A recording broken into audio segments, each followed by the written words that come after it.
Ok, en esta sesión estaré explicándole la estructura con la que se tiene que construir el código para correr el programa. Esta misma se compone de tres funciones distintas.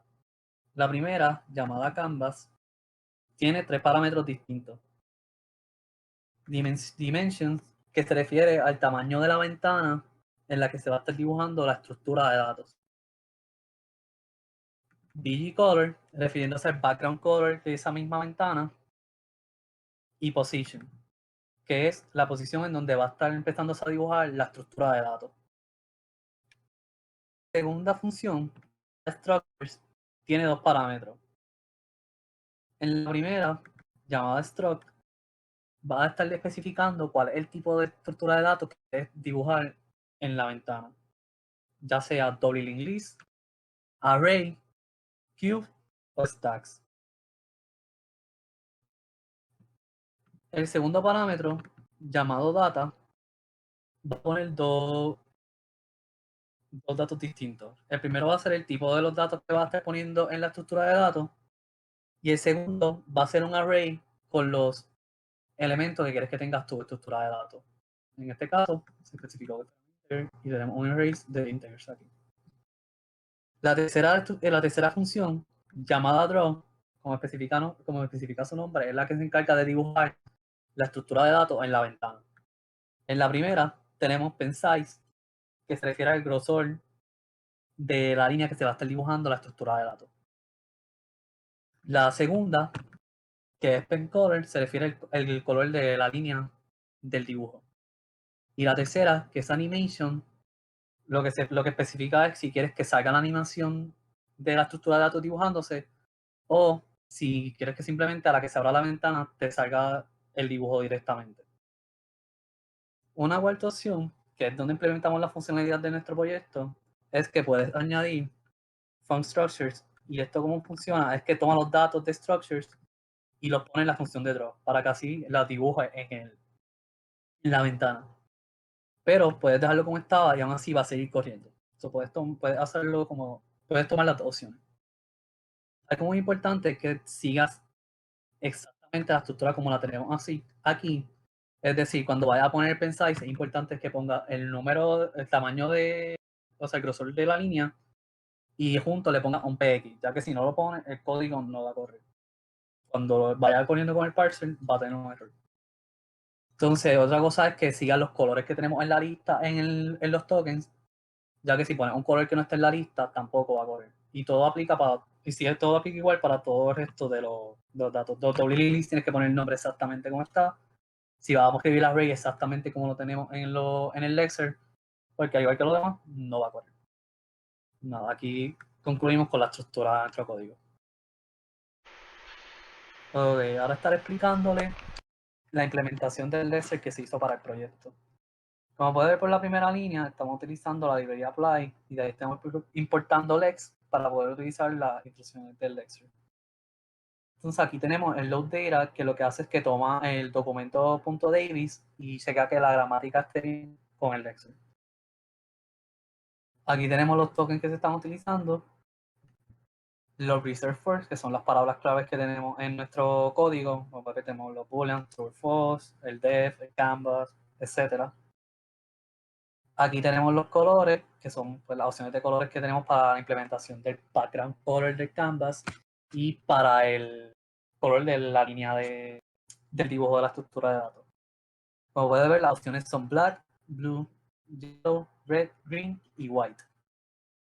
Y como mencioné en la demostración del código, es importante que la persona siga las reglas del Excel. Si escribe white en minúscula, el código automáticamente no va a correr. O si falta una letra o algo, no va a correr tampoco. Aquí tenemos las opciones de data structure que implementamos. Como puede ver, está QStack, Array Structure, Domain List y también tenemos Binary Search String, que aunque no se implementó todavía, la tenemos planificado con una futura implementación del código. Ahí, como pueden ver, tenemos distintas reglas que son usualmente encontradas en todos los Lexers. Tenemos para las palabras reservadas, colors, data structures, etcétera. Una regla importante que tuvimos que implementar fue esta, la regla para los arrays. Esto es para cuando se está implementando la data de los data structures, no toma error al leer el array y lo lee completamente y no toma error al ver la coma y pues implementamos esta regla para que fluya el código. Y nada, hasta aquí pues terminamos con la implementación del Lexer. Bueno, pues ahora voy a explicar un poquito el parser. Nosotros usamos Jack para poder crear el parser. Usamos los tokens del Lexer, aquí es donde lo importamos. También en esta línea es donde conectamos nuestro intermediate code con cada una de las estructuras que utilizamos en nuestro lenguaje, por ejemplo queue, el array, el doubling list y el stack. Entonces, a una parte bien importante de nuestro parser es que nosotros usamos un diccionario para guardar la información que recibimos del test.davis.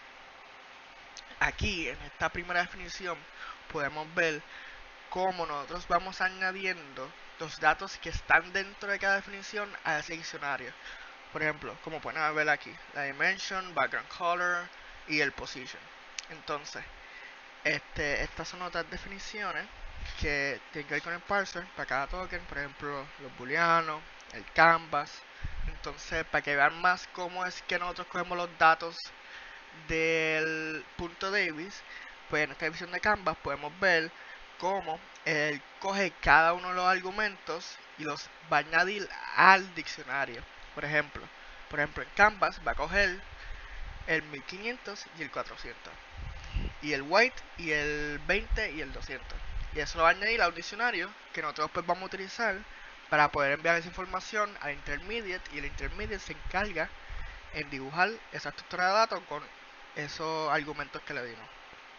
Entonces, estas son más definiciones de tokens. Aquí está la dimensions, background color, posición. Entonces, otra definición importante de nuestro parser es la del raw, que esta es la que hace que nuestro programa sea funcional.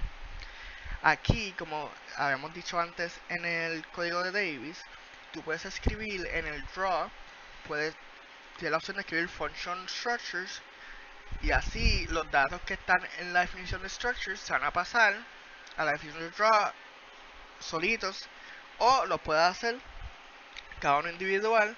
Cualquiera de las dos funciona. Entonces, por ejemplo, podemos ver en el parser como aquí cogemos los argumentos que están dentro de structures y los añadimos a ese diccionario que vamos a utilizar después para poder crear la estructura de datos. Entonces, aquí están los otros definiciones del parser: animation, los integers y cositas así. Entonces, aquí es cuando empezamos a conectar nuestro intermediate code con el parser. Entonces, este primer if else se encarga de chequear si estamos bregando con el punto Davis que está utilizando el function structure dentro del raw o no. Este primero se encarga, el primer if es por si acaso no está usando la función de structures dentro del raw. Entonces aquí es donde vamos cogiendo cada argumento que necesitamos para poder crear esa estructura. Y el else se trata cuando está utilizando el function structures dentro del raw. Entonces se puede ver cómo cogemos diferentes argumentos dependiendo de si estamos usando la función dentro de la función o si solamente como normalmente lo escribimos en Davis. Entonces, luego de eso, nos enfocamos en chequear qué estructura de datos es para así poder llamar la definición del raw dentro de cada intermediate code de estructura.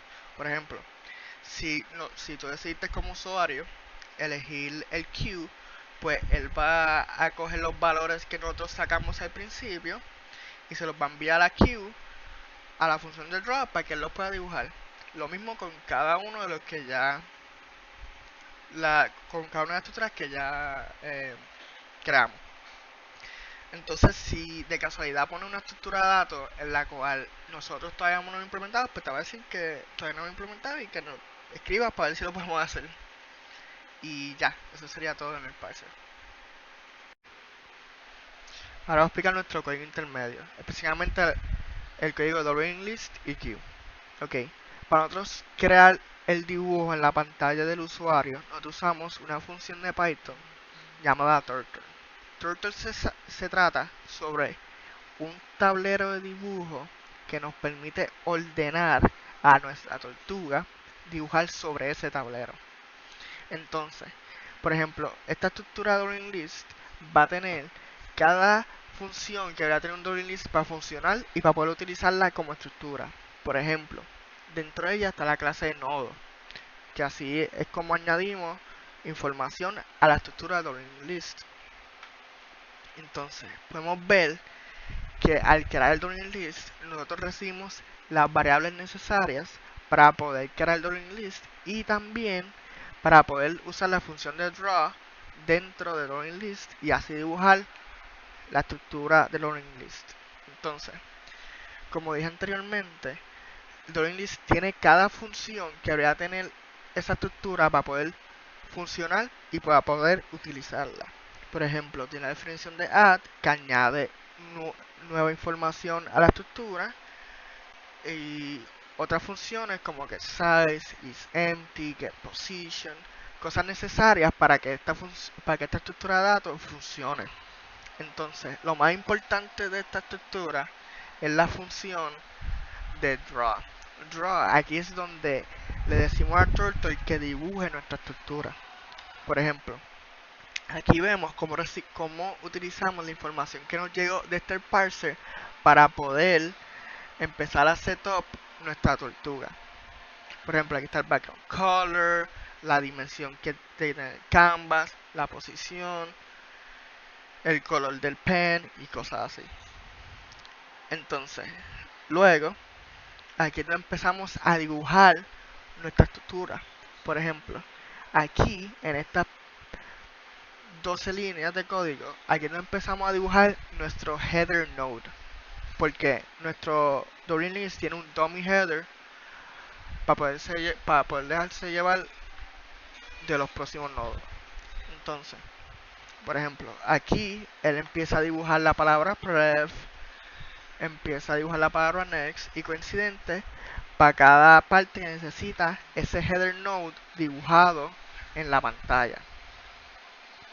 Luego de dibujar nuestro header, nosotros vamos por un for loop que va por cada valor que nos está entregando el usuario. Por ejemplo, el 10, el 1, el 7, el 5, números, para poder dibujar esos nodos dentro del Drawing List. Por ejemplo, ya arriba dibujamos el header node, aquí estamos empezando a dibujar los valores. Aquí es lo mismo que anteriormente, dibujamos el nodo, entonces empezamos a poner la data dentro. Por ejemplo, aquí dibuja el valor que necesita y aquí dibuja el pref y el next, por coincidente. También dibujamos las flechas que dicen hacia dónde va cada información. Por ejemplo, ponemos una flecha que va hacia el previous node y una flecha que va al next node. Y a lo último, dibujamos el último nodo de la estructura de datos. Entonces, este pequeño main es para saber si estamos utilizando la estructura bien y para saber que cada función de ella funcionara. Entonces, ahora vamos para el queue. El queue es más o menos que el Drawing List, es un poquito más corto porque es una estructura de datos más simple. Lo mismo que en el Drawing List, nosotros empezamos por recibir la data que viene en el parser, creamos las definiciones necesarias para que un queue funcione, por ejemplo, que nos devuelva el front, el enqueue, el dequeue, clear, cosas así, y nuevamente tenemos la función del raw que nos dibuja el queue. Por ejemplo, va a ver que nuestra animación de queue, el queue siempre deja la línea derecha del cuadrado vacía para que así el usuario vea por dónde es que está entrando la data, entre comillas. Por ejemplo, si el QSD tiene tres valores, 10, 7 y 5, pues la data va a entrar en 10, el primero el 10, después el 7 y después el 5. Y va a dejar una línea vacía para que así el usuario vea que por ahí es por donde entra la data y sea más fácil entender cómo funciona un queue o pasa lo mismo con un stack. Tenemos aquí cómo dibuja la data, aquí va por un for nuevamente por cada valor y lo dibuja correspondiente a cada valor que el usuario puso. Y aquí también tenemos un main para poder deboguear que todas las funciones dentro del queue funcionen y que también la tortuga dibuje la estructura data. Entonces, esto es lo mismo para la estructura stack y la estructura array. Eso sería todo por el intermediate code.